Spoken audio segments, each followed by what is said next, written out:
My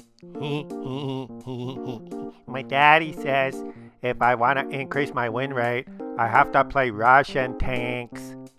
So he bought me this one, a T-3485M. I like this tank. I have a 96% win rate.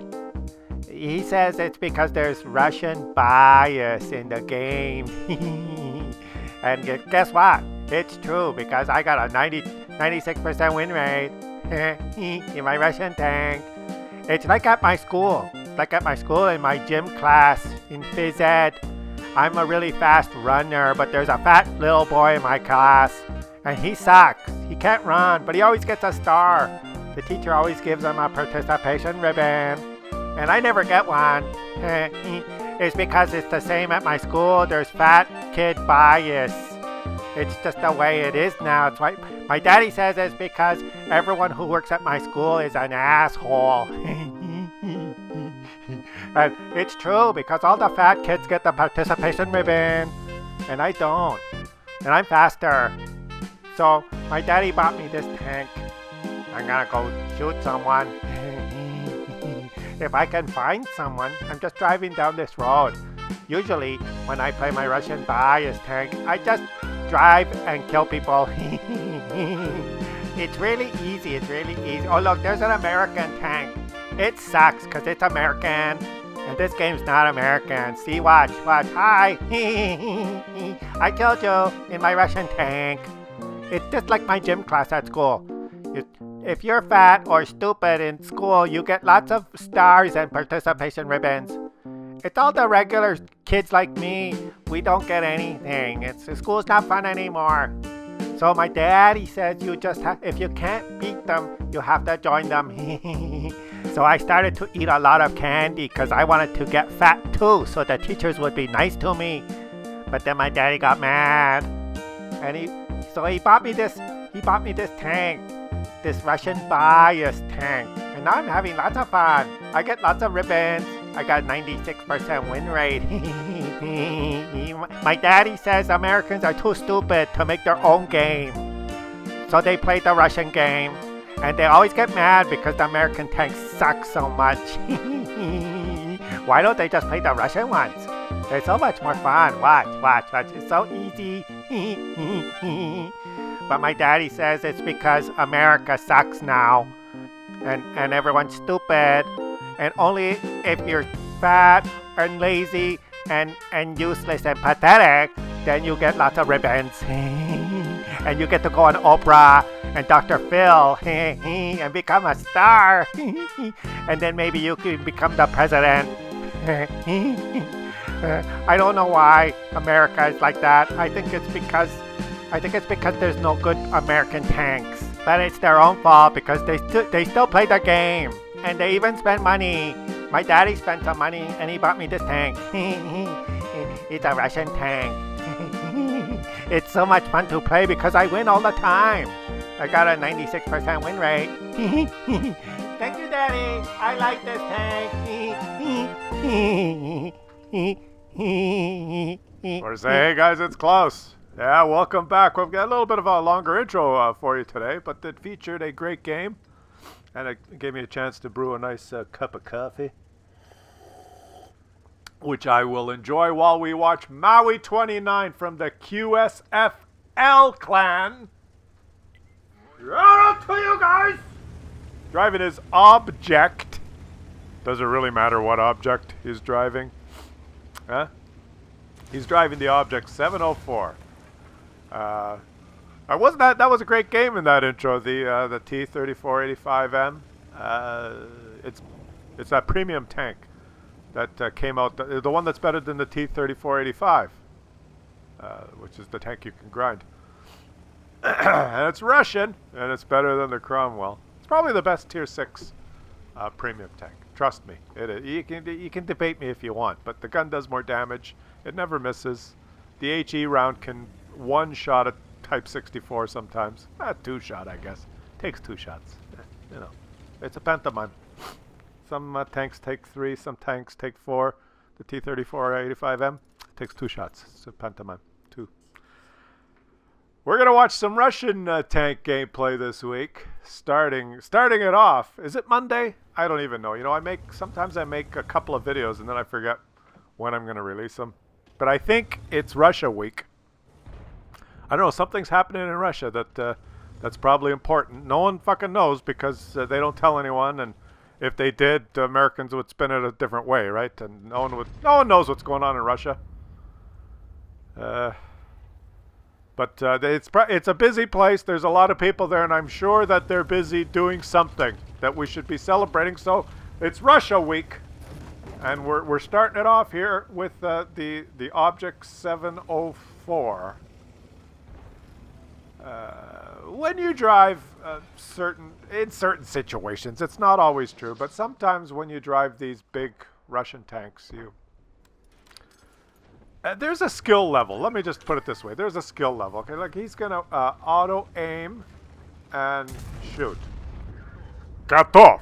Then you auto aim and shoot, and then you usually hear Gatov. A real deep Russian voice. Gatov. You don't hear like a high-pitched British guy saying, "We ding them." No, you don't hear that. You hear Gatov. And what I was getting at is the skill ceiling. There's something called the skill ceiling, and let me just try and explain it and see if you understand what I mean here. But there's certain tanks that are challenging in their own way and require you to use finesse and a great deal of skill in order to get them to perform really well. You know, and I'm talking about some tanks like any German one, but like the Leopard. Okay, like the Leopard in certain maps, because of its accurate gun and camo, is great. But then you get on Himmelsdorf for different types of situations where, if you're playing a Leopard, you must understand where the enemies are at every time. You must understand the angles. Lock on. Gatov. You must understand the angles, the crossfire lanes, where you can and can't get detected. Because if you make a mistake in, say, a Leopard, well, you're dead. Lock on. Gatov. And so that is what I call a high skill ceiling tank, meaning there's a wide range of outcomes when in Leopard gameplay, because a really good player will make it work and do really well because he has a lock on. Gatov. Yeah. Like if you were a Leopard facing one of these, right? You can't make a mistake and get locked on and Gatov. You have to use your skill. Whereas there's other tanks in the game that just require lock on, Gatov. Right? It's a lower skill ceiling, meaning it's user friendly. Like imagine if there was a class of tanks that had a lot of armor, they were fast, they had accurate guns. They did a lot of damage per shot. They had great camo and really good soft stats. You know, if they had all that, then you could afford to make a few mistakes, and that would be a lower skill ceiling set of tanks. And it's my opinion that the Russian ones, put it a different way, the Russian ones are more user friendly because you don't lock on, Gatov is basically what you have to know. You don't have to worry too much about the angles and the crossfires. My point is, if you're a great player and you understand all that high skill level stuff, and you have a tank that's forgiving with the armor and everything, blah blah blah, then you can dominate, right? You see what I'm saying? It's kind of in a roundabout way. I think the point is that because most of the player base is Russian, the Russian tanks are better, and anyone who denies that is a fucking moron. There is Russian bias in the game. The Russian tanks are more user-friendly, but that doesn't mean they all have higher win rates or are the best all the time, because there's that whole range in the player base, right? There's useless, pathetic morons that play. But they could still have fun playing the Russian ones because they don't die right away when they do something dumb. They just, as long as they can lock on, Gatov every now and then, they're having fun and they're happy customers, right? Whereas, you roll out and make a couple of mistakes in your Leopard, it's not as fun. So you can argue it any way you want. You can argue till the cows come home. But basically, lock on Gatov. The Russian tanks, all of them, are better than all the other tanks. But that doesn't mean they will always dominate, because there's lots of tanks in a game, and there's lots of skill levels, and a really good player in a Leopard, Gatov, will outplay a guy in a Russian tank. That does happen, right? Or you could be in a French tank and outplay a Russian tank. It is possible.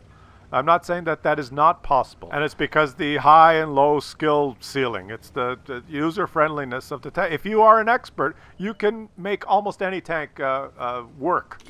You can, well, except for maybe the E100 or some other shit tanks. But you can pick almost any medium tank, and if you're a really good player, you can do well, because most of the fragile non-Russian tanks have a wide range of results depending on the skill level of the person playing it. Whereas the Russian mediums, they still have a wide range of results, but it's more user-friendly. You can roll out in a T-54 and not be a great player and blunder into a bunch of enemies, and sometimes kill all of them, because you got other things going for you. That it's more user-friendly, is what I'm trying to say. And I think I spent the whole video trying to explain that one minor little point.